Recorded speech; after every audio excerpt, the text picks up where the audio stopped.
Political rally, folks. We're going to be talking about real issues today, especially artificial intelligence. And to start us off, to talk about the future of our government, the future of technology in America, is John Beam, the CEO of Rogue Systems, which is an incredible local startup that focuses on AI in space here in New Hampshire. Thanks for being here, John. Woo! All right, thank you very much. And many thanks to Congressman Phillips and Andrew Yang for inviting me to be here to kind of represent the high-tech economy here in New Hampshire. So I'm John Beam, CEO and co-founder of Rogue Space Systems. I'm here as an industry expert in space and in the use of AI in space.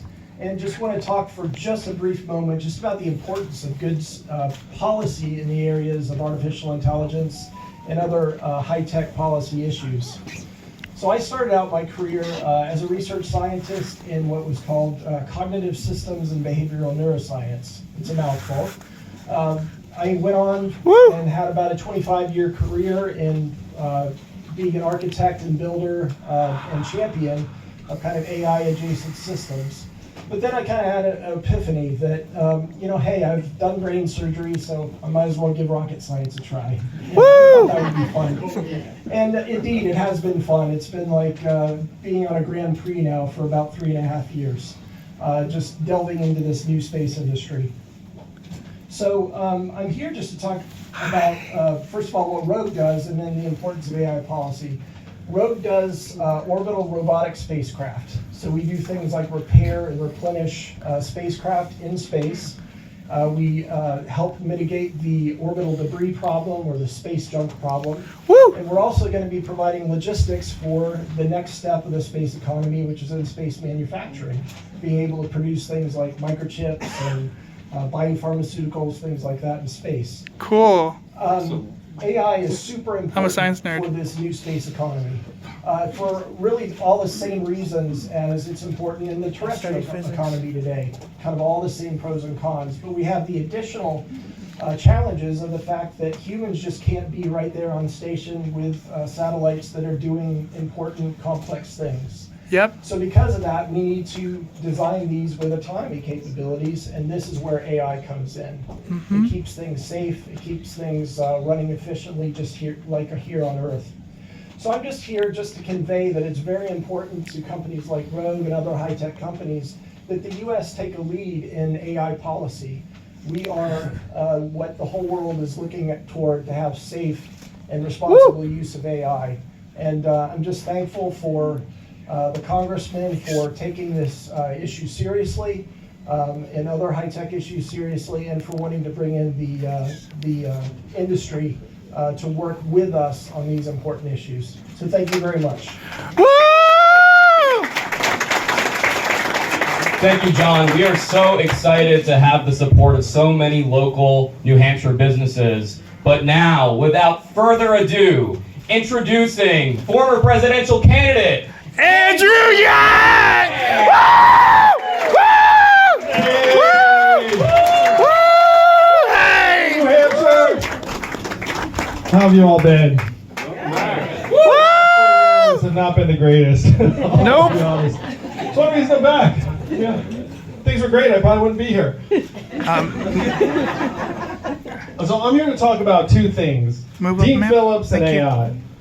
I'm going to start with AI and then transition to Dean Phillips. And I have to say, these two things are tied together. How many of you remember my presidential campaign 4 years ago? Well, you better, because we spent millions of dollars on advertising. I'd be very upset. That all just went poof.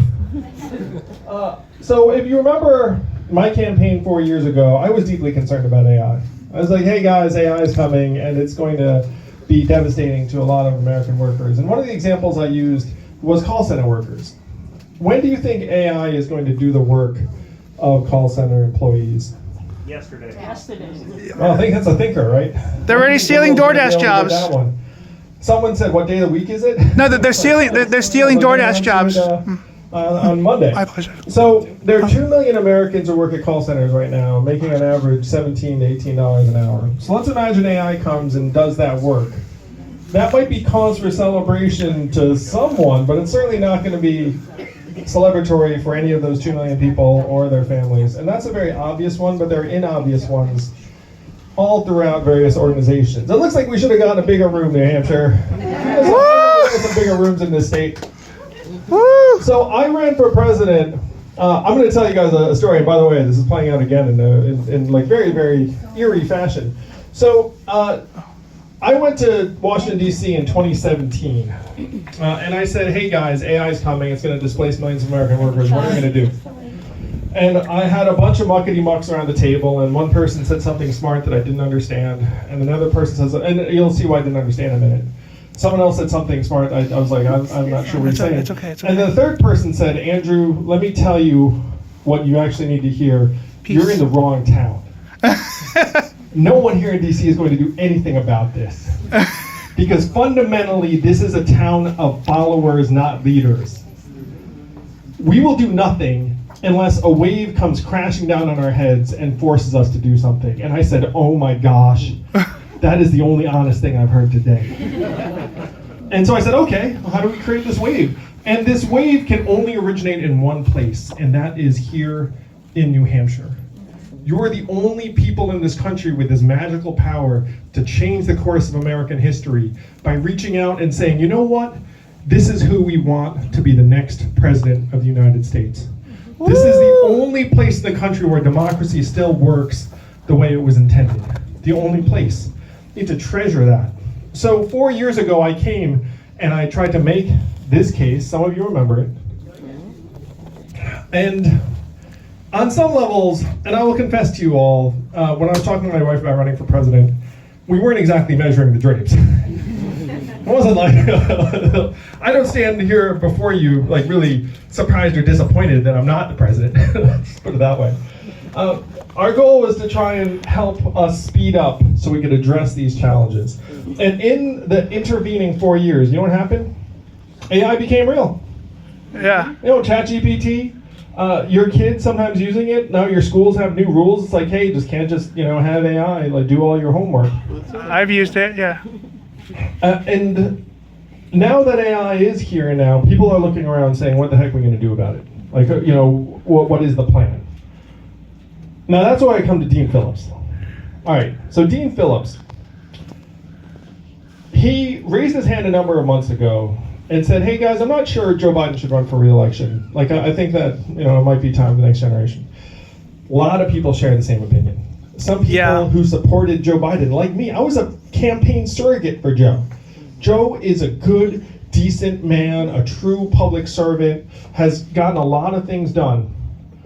But I don't think he is the right fit for 2024 as opposed to 2020. Yeah. In 2020, the Patriots were 12-4 and first in the AFC East. 2020 and 2024 are not the same years. Hey, Dean. So Dean Phillips raised his hand and was like, hey, I don't think Joe should run again. And all of a sudden, all of these people came out of the woodwork being like, Dean, what are you saying? What are you saying? He's like, I'm saying the same thing you were saying to me in private. So Dean, being a patriot,